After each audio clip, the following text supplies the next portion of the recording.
Om Swastiastu, pemirsa Bali TV, kembali saya Nyoman Winata, redaktur pelaksana harian Bali Pos, menjumpai Anda dalam Bali Pos Talk. Kali ini kita akan mewawancarai Wakil Ketua Bidang Pariwisata dan Investasi Kadin Bali, Bapak Agus Mahausada. Kita mau mengangkat topik tentang dunia usaha di Bali. Katakanlah pandemi sudah mulai mereda, tapi tamu-tamu juga sudah mulai berdatangan, jalan-jalan sudah macet. Nah, tapi bagaimana nasib dan kondisi dari para pengusaha di Bali? Kita akan wawancarai Pak Agus Mahausada. Kita sabar dulu narasumber kita. Om Swastiastu, Pak Agus. Om Swastiastu, Pak Nyoman. Terima kasih. Semoga menjadi hari yang cerah buat Bali.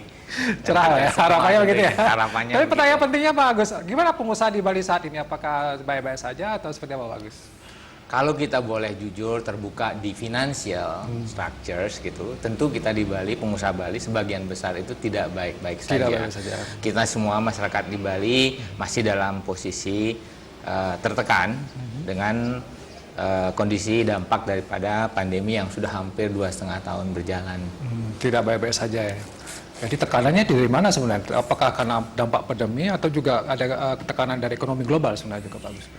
Semuanya tentu kita berharap kalau analisa kita sebelumnya bahwa setelah pandemi itu bisa ditanganin, nah tentu 2023 ini kita sudah mulai membaik, tahun depan sebenarnya kita sudah mulai growing bagus kan begitu Pak ya. Tapi ternyata dampak global ini kan juga luar biasa. Nah sampai hari ini pun kita kedatangan wisatawan sudah menaik, sudah meningkat ke 6.000 per hari kan begitu. Nah, tetapi dengan okupansi 6.000 itu kan konsentrasinya masih di tempat tertentu, di bintang-bintang hotel tertentu. Belum bisa kita katakan signifikan enough untuk merata. Nah, komposisi inilah yang masih terdampak tersisa dengan Bali. Karena kontribusi terbesarnya itu adalah ada di posisi investment yang tertentu. Nah, sedangkan masyarakat kita baik di UMKM dan lain sebagainya, itu kebutuhannya adalah kegiatan terhadap kegiatan ekonomi turisme harian kita yang di Bali. Nah, karena sebagian pengusaha besar pengusaha kita itu revenue-nya adalah dari Bali sendiri. Nah, kalau kontribusinya tidak terwaji di pusat di atasnya gitu, tentu di bawah kontribusinya juga akan tidak cukup. Nah, ini yang isu di luar kebijakan-kebijakan regulasi yang lainnya gitu. Ya, artinya bahwa kedatangan 6.000 wisatawan ke Bali per hari ya sekarang ini itu belum memberikan dampak cukup signifikan atau bahkan sebenarnya tidak memberi dampak yang baik bagi Bali. Artinya belum menunjukkan bahwa ini akan ada gejala kita akan percepat proses recovery-nya, Pak. Dampak kan pasti ada, Pak. Buktinya kita dari yang terbelakang selama pandemi itu kita sudah membaik hari ini kan gitu, Pak ya, peringkat kita. Tapi di balik itu yang harus kita antisipasi adalah bagaimana dampak pandemi itu terhadap sumber daya.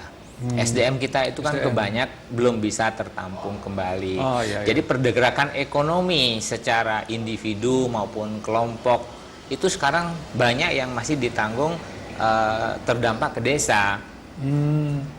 Nah, karena apa? Karena pengusahanya sendiri belum sehat. Nah, sehingga belum bisa mengkontribusikan. Kalau sebelum pandemi, contribution-nya itu adalah dari pengusaha Bali, kemudian terhadap employee mereka, employee membawa ke keluarga, keluarga bawa ke desa, desa activity juga terakomodir. Nah, cost life anak-anak kita yang di kota ini, nah tentu kan menjadi berat. Kalau sebelumnya bagian memberikan kontribusi gitu, sekarang menjadi beban. Nah, ini berlanjut nih. Nah, 2,5 tahun itu bukan waktu yang ringan untuk menghadapi ini. Nah, harapan kita tentu ekonomi dunia juga membaik.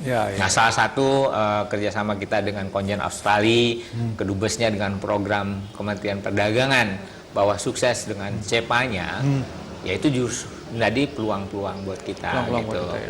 Jadi kami dari Kadin dengan semua asosiasi itu harapannya tentu membuka peluang secara regulasi, secara interaksi dengan pihak-pihak luar tentunya. Kami dari Kadin sudah membuat kerjasama dengan EU, dengan Uni Eropa, kemudian dengan bantuan daripada dubes kita di Amerika. Nah, kita sudah berkoordinasi dengan semua konjen yang ada di Amerika. peluang-peluang bersama diaspora Amerikanya juga kita sudah gerakan. Nah, hari ini kita ada kegiatan dengan Australian Contingent gitu. Nah, Katalis ini akan kita coba translate lebih dalam lagi, potensi apa.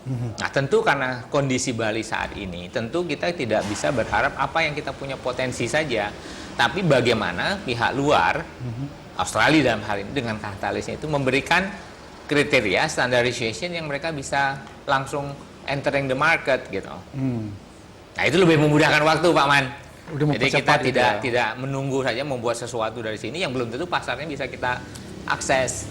Tapi tadi dengan perkembangan katakanlah ekonomi global yang masih agak tertatih-tatih, Pak Agus, apakah memang kerjasama seperti dengan Katalis ini bisa diwujudkan dan itu bisa... Pak Man, kita harus sadar bahwa di dalam satu bisnis antar negara itu kan ada keterlibatan regulasi, ada standardization, ada teknologi, ada pemahaman bisnis. Nah, semua ini juga butuh waktu. Tidak ada instan dalam hal bisnis gitu. Nah, itu kan pasti short term juga. Nah, itu yang kita justru preparing sekarang. Contoh SDM kita ke luar negeri misalkan. Nah, jeda waktu 2,5 ini apakah attention itu cukup terhadap SDM kita? Kan kita malah diem seolah-olah begitu. Nah, ini yang harus kita improve segera supaya SDM Bali ini punya added value, Pak. Gitu. Kalau keluarnya bisa jadi expert gitu, menjadi dengan skill yang lebih baik, tentu added value-nya nanti ke depan buat balik ke Bali lagi siap gitu loh, Pak. Nah, yang betul-betul harus diantisipasi dari Bali kita sendiri adalah bagaimana menyiapkan SDM ini pada saat nanti industri-industri yang potensial di Bali, pariwisata salah satunya itu sudah recovery siap, kita siap juga, Pak. Karena kan artinya tenaga kerja kita ini 2,5 tahun nggak kerja nih, Pak. Nah, kerja yang lain lah di bidang yang lain gitu. Nah, ini pada saat pariwisata nanti masuk, apakah mereka yang akan direkrut kembali? Potensi, karena standarnya 2 tahun lagi mungkin berbeda. Betul ya. Itu yang harus kita dipersiapkan ya. Betul. Langkah-langkah antisipasi yang bisa dilakukan dengan kondisi seperti sekarang ini. Betul, Pak Gub dengan Pemprov Bali dengan Satkertinya itu ekonomi itu, ya itu tentu perlu kita translate juga. Diversification seperti kami di tourism ada hasil conference kita di 2021 bahwa Bali harus bikin diversification industri kan gitu, Pak ya. Nah, tapi diversifikasi industri ini juga kan nggak mudah, Pak, butuh waktu. Nah, semua kita kembali ke pertanian. Nah, SDM kita ini di pertanian bagaimana skill yang dibutuhkan? Opportunity-nya, Pak, bukan hanya penghasilan hari ini. Kalau opportunity-nya dia tetap Indian nanti pada saat tourism recovery kembali, ya pasti akan ditinggal lagi.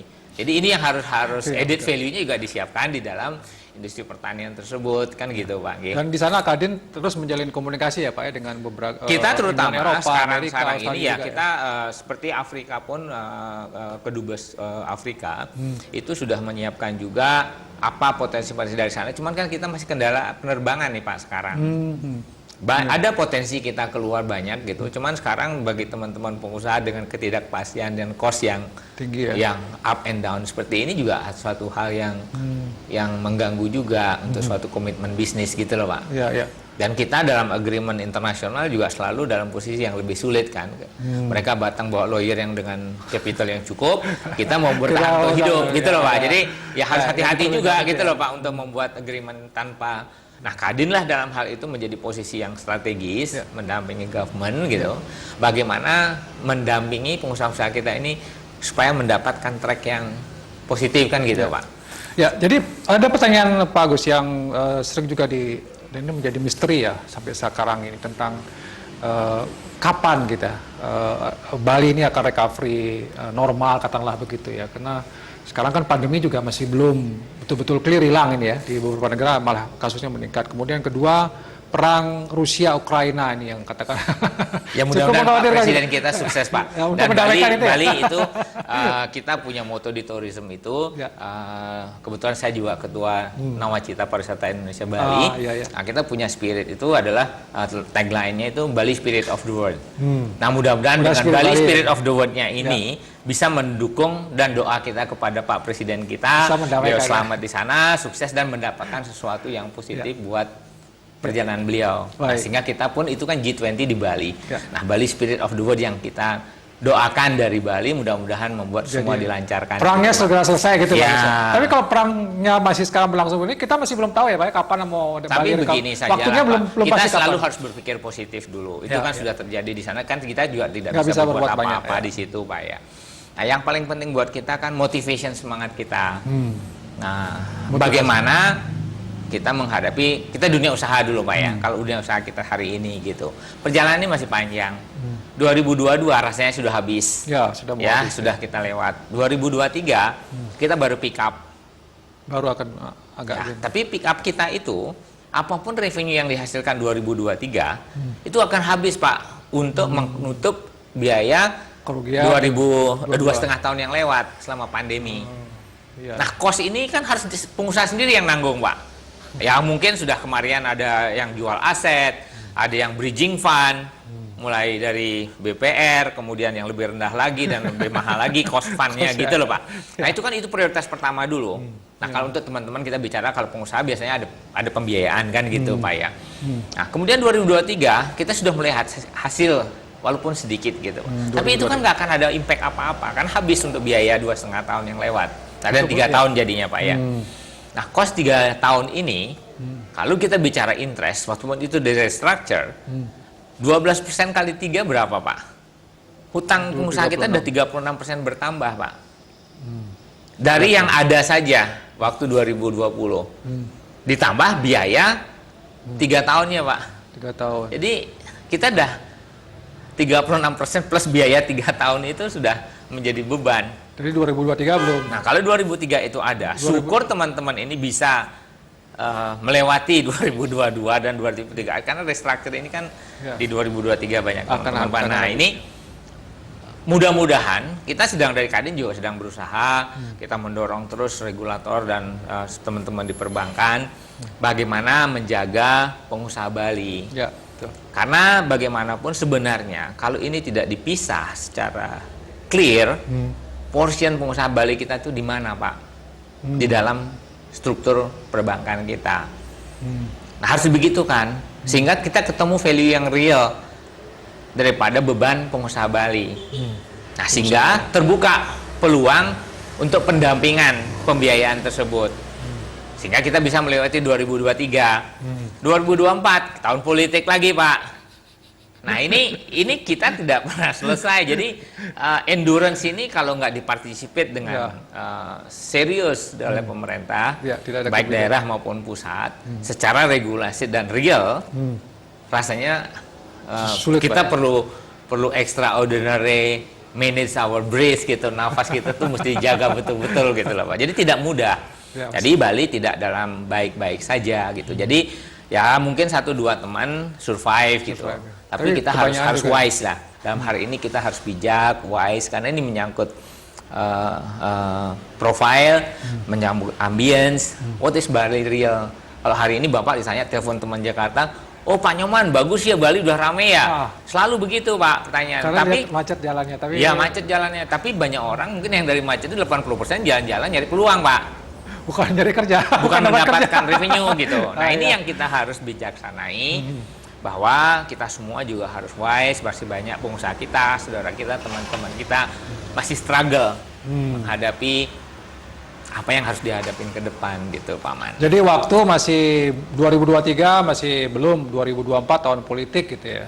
Masih misteri juga ya Pak kapan kita betul-betul recovery. Ya, kecuali memang ada pemerintah yang mengeluarkan kebijakan yang betul-betul walaupun pemerintah bisa membantu Pak. Memang sebagai pengusaha kunci kita itu bagaimana kita harus betul-betul tight, manage dengan extra careful. Ya tidak bisa zona nyaman itu kembali.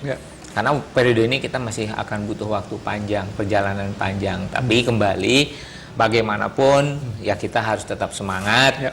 Kita punya Bali, kita punya spirit, kita punya budaya yang harus kita carry.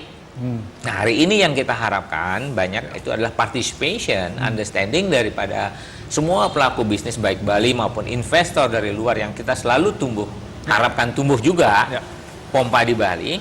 Jangan lupakan satu hal. Apa itu Pak? Masyarakat Bali dengan budayanya. Itu sangat penting dan itu sebenarnya value-nya Bali. Kita nggak punya mining dan lain sebagainya, tapi value culture dan masyarakat Bali itu betul-betul dijaga ya. Jangan diminta orang Bali saja yang carry. Tapi Karena juga- apa? Karena itu one special thing in the world gitu. Baik. Itu Pak Man yang rasa. Jadi semangat Pak Man. Tetap semangat ya. Oke, terima kasih Pak Agus atas penjelasannya dan satu garis besar, garis bawah yang perlu kita ini kan memang pengusaha Bali belum baik-baik saja. Tidak baik-baik saja gitu, walaupun kita melihat ada keramaian, ada wisatawan banyak datang, tapi itu masih belum bisa katakanlah membuat pengusaha di Bali terutama baik-baik saja. Tapi ke depan tetap optimis ya Pak Agus ya. Harus, tetap Pak. optimis. Itu peluang harus 2023, tetap 2024 ya tetap harus mempertahankan diri, harus kreatif dan lain sebagainya untuk bisa struggle katakanlah ke depannya. Demikian Bali Post Talk kali. Saya ucapkan terima kasih atas perhatian Anda. Saya tutup dengan Promo Santi. Om Santi Santi Santi Om. Terima kasih, sampai jumpa. Makasih Pak Nyoman. Terima kasih, bagus.